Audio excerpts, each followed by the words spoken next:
Colocon 2025 successfully advances colon cancer care through focused CME program. The much anticipated Colocon 2025, 18th January, or one of its kind continuing medical education program on colon cancer, concluded successfully at the Green Park Hotel, Bangalore, with an overwhelming response from the medical fraternity.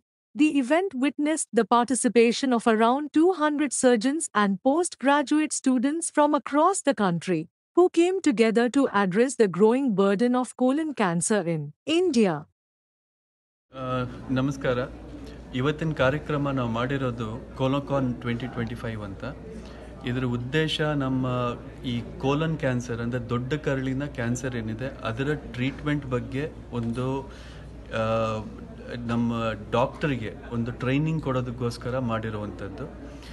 ಇದು ಏನಕ್ಕೆ ಅಂದರೆ ಈ colon cancer ಅನ್ನೋದೇನಿದೆ ಒಂದು common cancer ಆಗ್ತಾ ಇದೆ, ಅಂದರೆ ತುಂಬ common ಆಗಿಬಿಟ್ಟಿದೆ ಇವಾಗ. ವರ್ಲ್ಡ್ ವೈಡ್ ಡೇಟಾ ನೋಡಿದ್ರೆ 1 in 20%, ಅಂದರೆ 20ರಲ್ಲಿ ಒಬ್ಬರಿಗೆ ಅವ್ರ ಲೈಫ್ ಟೈಮಲ್ಲಿ ಯಾವಾಗಾದರೂ ಈ ಕೋಲನ್ ಕ್ಯಾನ್ಸರ್ ಬರೋ ರಿಸ್ಕ್ ಇರುತ್ತೆ.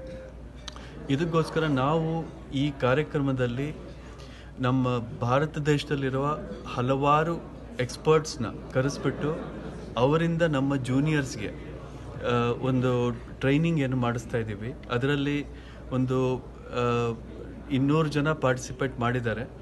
ಅದರಲ್ಲಿ ಎಲ್ಲರಿಗೂ ಒಂದು ಅಡ್ವಾನ್ಸ್ ಟೆಕ್ನಾಲಜೀಸ್ ಏನಿದೆ, ಮಿನಿಮಲ್ ಆಕ್ಸೆಸ್ ಅಂತೀವಿ ಮತ್ತು ರೊಬಾಟಿಕ್ ಅಂತೀವಿ, ಎಲ್ಲದರ ಬಗ್ಗೆ ಒಂದು ನಾಲೆಜನ್ನು ಕೊಡೋದಕ್ಕೆ ಮತ್ತು ಅವರ ಸ್ಕಿಲ್ಸ್ ಏನಿದೆ ಅದನ್ನು ಇಂಪ್ರೂವ್ ಮಾಡೋದಕ್ಕೋಸ್ಕರ ಮಾಡಿದ್ದೀವಿ. ಇದು ತುಂಬ ಸಕ್ಸಸ್ಫುಲ್ ಆಗಿದೆ. ಇದನ್ನು ಸಕ್ಸಸ್ ಮಾಡೋದಕ್ಕೆ ತುಂಬ ಜನ ಕಷ್ಟಪಟ್ಟಿದ್ದಾರೆ. ಇದರಲ್ಲಿ ಡಾಕ್ಟರ್ ಭರತ್ ಮತ್ತು ಡಾಕ್ಟರ್ ಶ್ರೀಕಾಂತ್ ನನ್ನ ಪಕ್ಕದಲ್ಲಿ ನಿಂತಿದ್ದಾರೆ. ಇವರು ಆರ್ಗನೈಸಿಂಗ್ ಸೆಕ್ರೆಟರಿ ಆಗಿ ಕೆಲಸ ಮಾಡಿದ್ದಾರೆ. ಇದರಲ್ಲಿ ನಾನು ಇದರ ಚೇರ್ಮನ್ ಆಗಿ ಇದನ್ನು ಓವರಾಲ್ ಗೈಡ್ ಮಾಡಿದ್ದೀನಿ. ತುಂಬ ಜನ ಇದರಲ್ಲಿ ಕಷ್ಟಪಟ್ಟು ಈ ಪ್ರೋಗ್ರಾಮನ್ನು ಸಕ್ಸಸ್ಫುಲ್ ಆಗಿ ಮಾಡಿದ್ದಾರೆ. ಇದರಿಂದ ನಮ್ಮ ಜನರಿಗೆ ಬೆಟರ್ ಟ್ರೀಟ್ಮೆಂಟ್ ಸಿಗಬಹುದು ಅನ್ನೋ ಉದ್ದೇಶದಿಂದ ನಾವು ಮಾಡಿದ್ದೀವಿ. ಅದೇ ನಮ್ಮ ಮುಖ್ಯ ಉದ್ದೇಶ.